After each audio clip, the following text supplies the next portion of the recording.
with us for XLTV, Bishop Joe Wells, officially the Bishop of Dorking. Thank you so much for joining us on XLTV. It's a thrill to be here. Such an honour.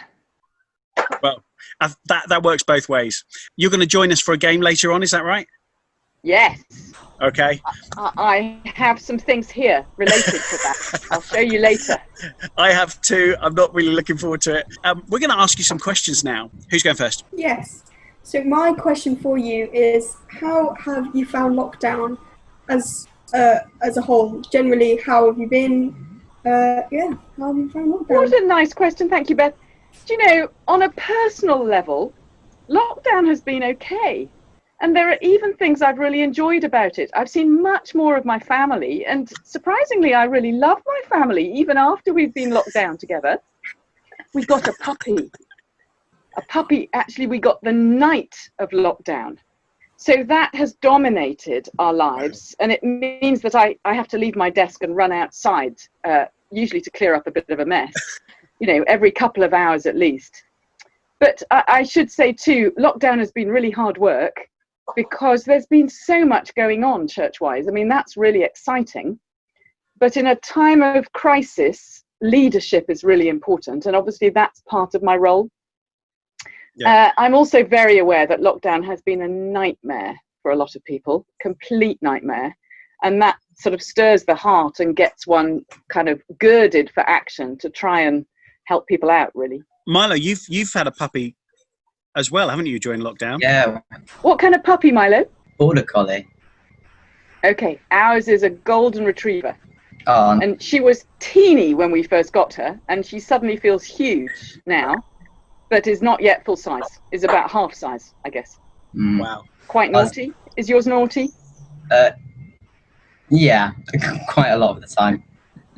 He's quite tiny. Ours has learnt to leap up at the counter in the kitchen and grab things, and so nothing is safe.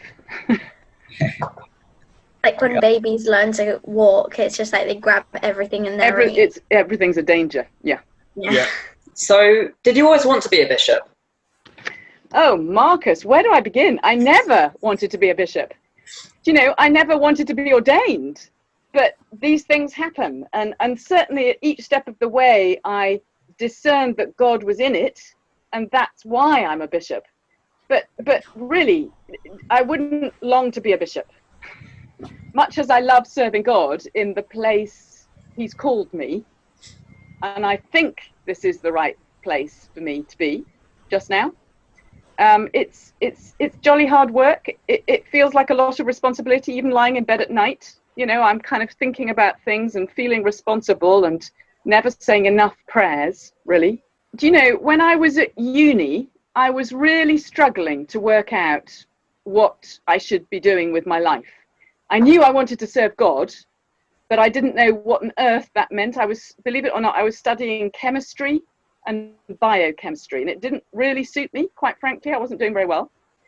And I thought about teaching, because I love people, and I love young people in particular, and it's so exciting when you see somebody, something clicks. I thought about social work, because I really wanted to support people in fragile, difficult situations. And the other thing I thought about was counselling, that one-to-one sort of conversation that becomes so meaningful with people. And actually, a few years later, I look back and I realised that being ordained involves each one of those three things: teaching, social work, and counselling, pastoral care. And the mixture suits me really well. But I think any one of those, I might not have, might not have worked for me.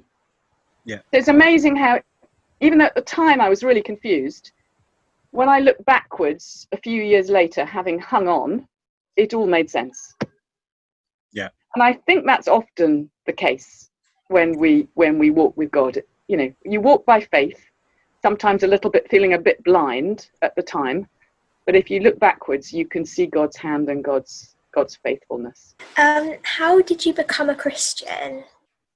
How did I become a Christian? I grew up in a church, but to be honest, it was a little village church that was a bit sleepy. There was one other family with young people who are still really good friends. And I went through confirmation age 13 because I didn't want to reject it, but I can't say I was excited about it. I had a gap year before university with an organization that sent me to a mission hospital in South Africa. They sent us in pairs to do voluntary work. And because I said I was a Christian, they thought, oh, let's put her in that mission hospital. She'll be all right there.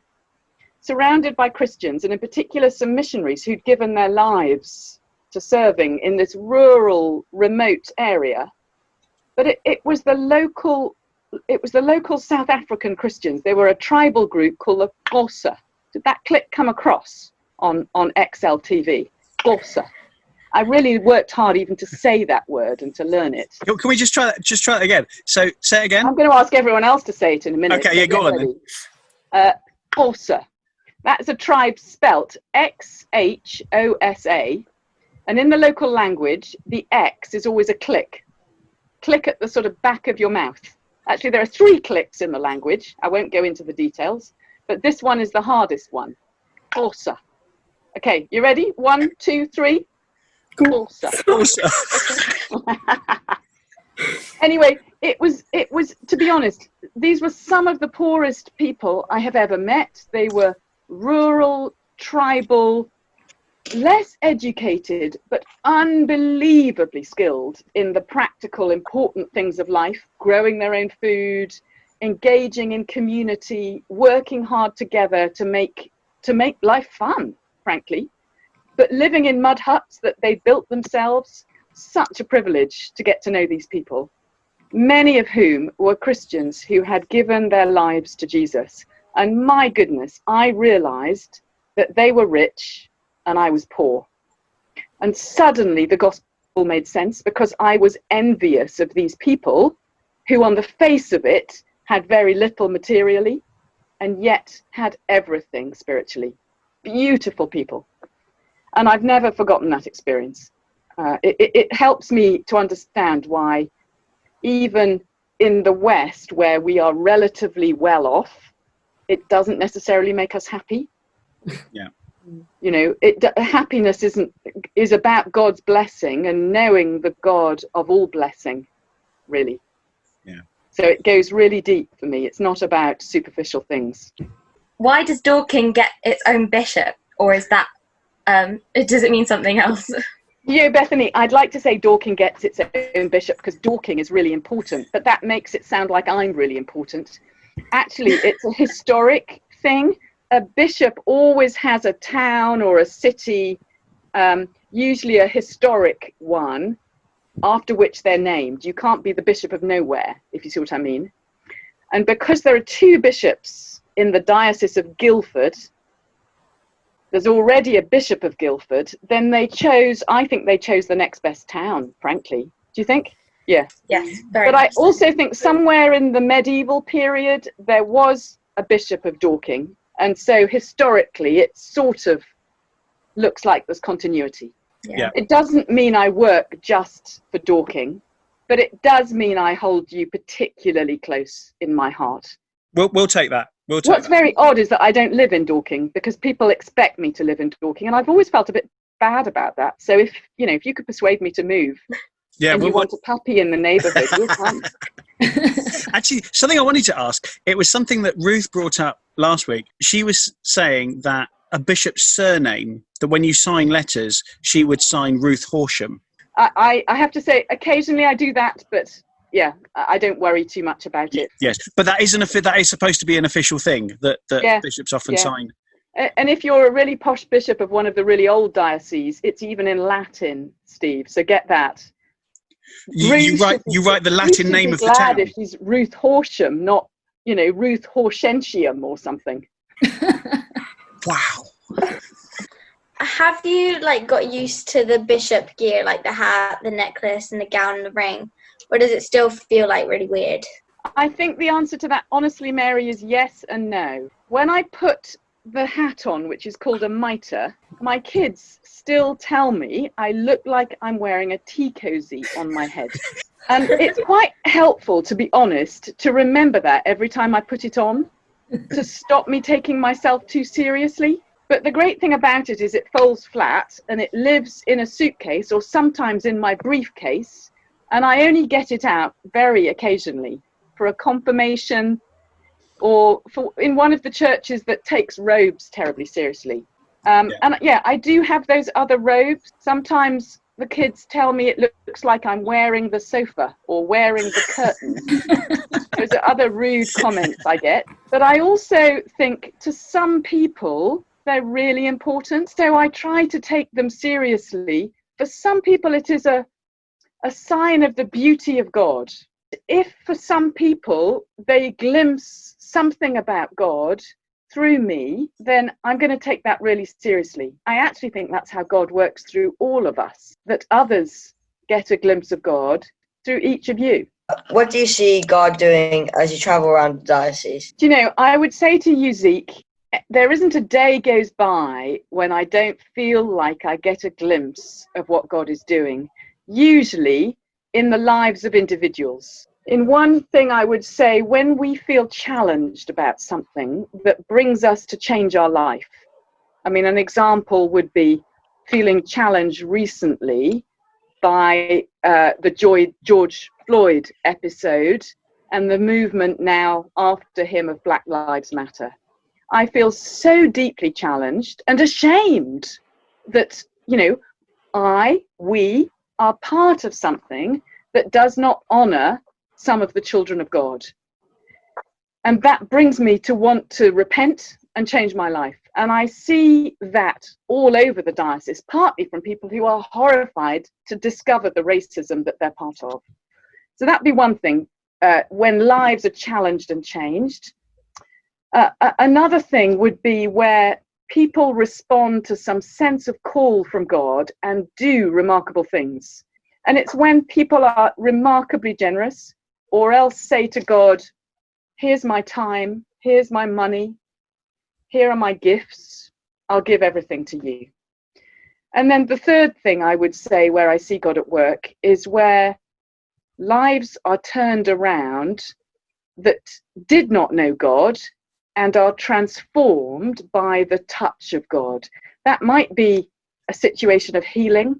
I think of somebody I knew who had anorexia for many years and completely got her down. She's become a Christian, and in really remarkable ways. She wouldn't say it suddenly left her, but she's found the courage and strength to recover and feels a transformed person. And in that kind of situation, you see lives that are filled with God's peace and power and purpose. And, you know, it makes me sing with joy.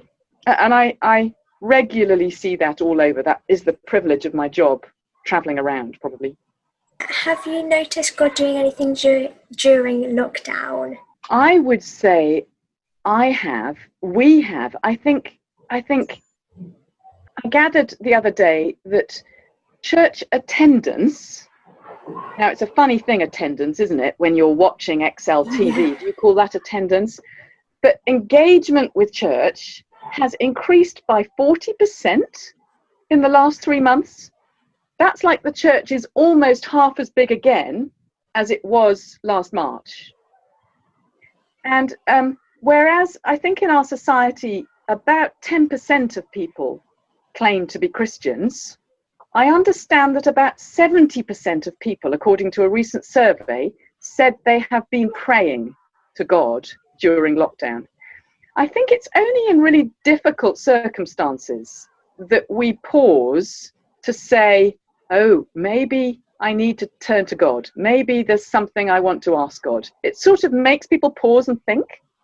Does that ring bells for you? I don't know. Yeah. Now, we've yet to see what that means. But all I know is that God hears every prayer. I believe God answers them.